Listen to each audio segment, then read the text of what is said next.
Hello friends, સ્વાગત છે તમારું મોમ્સ કિચન વેરાયટીમાં. હોળી ધૂળેટી પર બનાવો ડેલિશિયસ ફ્રૂટ્સ લસ્સી ઘરે જ. હેલો ફ્રેન્ડ્સ, ગરમીની ઋતુ છે તો ઠંડી ઠંડી લસ્સી કોને ના ગમે? અને માર્કેટમાં આ લસ્સી કેટલી બધી કોસ્ટલી મળે છે. તો ચાલો આજે હું શેર કરીશ 4 અલગ અલગ લસ્સી. કોઈ ખાટી, કોઈ મીઠી તો કોઈ ફ્રૂટી. સૌથી પહેલાં એકદમ હેલ્ધી રેસીપી દાડમની લસ્સી. 1 કપ દાડમના દાણા લઈ લઈશું, 2-3 ચમચી પાણી નાખીશું અને એની સરસ સ્મૂધી બનાવી દઈએ. હવે એને એક મોટી ગળણીમાં ગાળી લઈશું.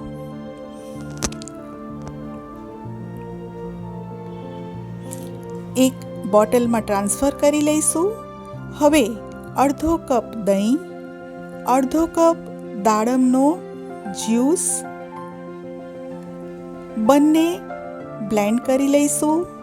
1 ચમચી મધ નાખીશું. તમે ઈચ્છો તો સુગર પણ એડ કરી શકો છો. ફરીથી બ્લેન્ડ કરી ફરીથી ગાળી લઈશું, જેથી એકદમ સ્મૂથ લસ્સી તૈયાર થઈ જાય. તો હવે એમાં 1 ટીસ્પૂન જીરું, હાફ ટીસ્પૂન સંજળ પાવડર, 1/4 ટીસ્પૂન મરી પાવડર નાખી અને મિક્સ કરી લઈશું. સર્વ કરી લઈએ. આઈસ ક્યુબ નાખીશું અને તૈયાર કરેલ દાડમની લસ્સી નાખીશું. વધેલ દાડમનું જ્યુસ પણ એક નાના ગ્લાસમાં અહીંયા હું સર્વ કરવાની છું. દાડમના દાણા નાખી અને એકવાર ફરીથી મિક્સ કરી લઈશું.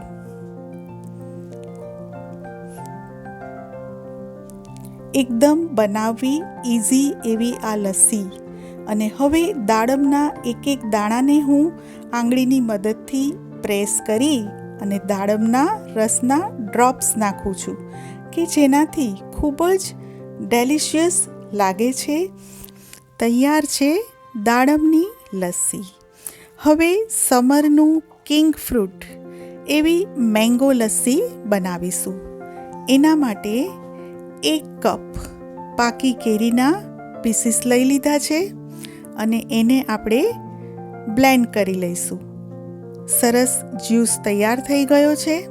હવે એમાં હું 4 ચમચા દહીં એડ કરીશ, 1/2 ચમચી ખાંડ નાખીશ, 1 ચમચી મધ નાખીશ. તમે સુગરને સ્કીપ પણ કરી શકો છો.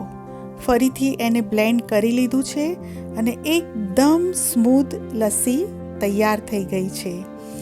આઈસ ક્યુબ નાખીને સર્વ કરી લઈશું. ફ્રેન્ડ્સ, આ લસ્સી બજારમાં તમને ખૂબ જ કોસ્ટલી મળશે, તો બનાવવી એકદમ ઇઝી છે. તો જરૂરથી આપ મેંગો લસ્સી ઘરે બનાવશો. હવે એની ઉપર આપણે મેંગોના નાના નાના પીસીસ મૂકીને થોડું ગાર્નિશ કરીશું. પિસ્તાની કતરણથી પણ ગાર્નિશ કરી લઈશું. તો તૈયાર છે મેંગો લસ્સી.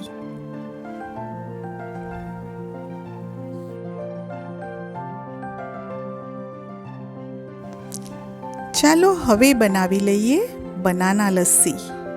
એના માટે 1 કપ દહીં લઈ લઈશું. દહીં આપ જોઈ શકો છો કે કેટલું ઘટ્ટ છે. એવું જ દહીં આપણે લસ્સી માટે પ્રોપર છે. 2 કેળાના ટુકડા લઈ લઈશું અને એમાં 1 ચમચી મધ એડ કરીશું. આમાં હું સુગર એડ નથી કરતી. 7 થી 8 કાજુના ટુકડા નાખીશું અને એની સરસ સ્મૂધી બનાવી લઈશું. તૈયાર છે એકદમ સ્મૂથ પેસ્ટ. સર્વ કરી લઈએ. આઈસ ક્યુબ્સ અને તૈયાર કરેલ બનાના લસ્સી. એક કેળાનું પીસ મૂકીશું વચ્ચે. કાજુ અને પિસ્તાની કતરણ મૂકીશું. ગુલાબની 1-2 પાંદડી પણ મૂકીશું તૈયાર છે કુલ કુલ બનાના લસ્સી. હવે બનાવીશું સમરમાં ખૂબ જ ઠંડક આપતી ખસ લસ્સી. 1 કપ દહીં, 1/4 કપ ખસ સિરપ, આઈસ ક્યુબ, 10 થી 15 ફુદીનાના પત્તા, 1 ટીસ્પૂન સંચળ પાવડર, 1/4 ટીસ્પૂન મરી પાવડર. આ બધાની સરસ સ્મૂધી તૈયાર કરી અને એક જારમાં કાઢી લઈશું. આમાં સુગર એડ કરવાની જરૂર નથી, કારણ કે સિરપ સુગરવાળું જ હોય છે. તો ચાલો હવે એને સર્વ કરી લઈએ. આ બધી જ લસ્સી ઘરે બનાવવી ખૂબ જ ઇઝી છે ને? તો હવે આપણે બજારમાંથી કોસ્ટલી લસ્સી નહીં લાવીએ, ઘરે જ બનાવીશું. તો તૈયાર છે ખસ લસ્સી. થોડા ફુદીનાના પાનથી ડેકોરેટ કરી લઈશું. Thanks for watching friends.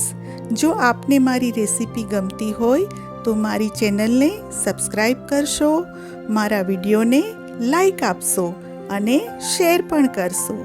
Thank you.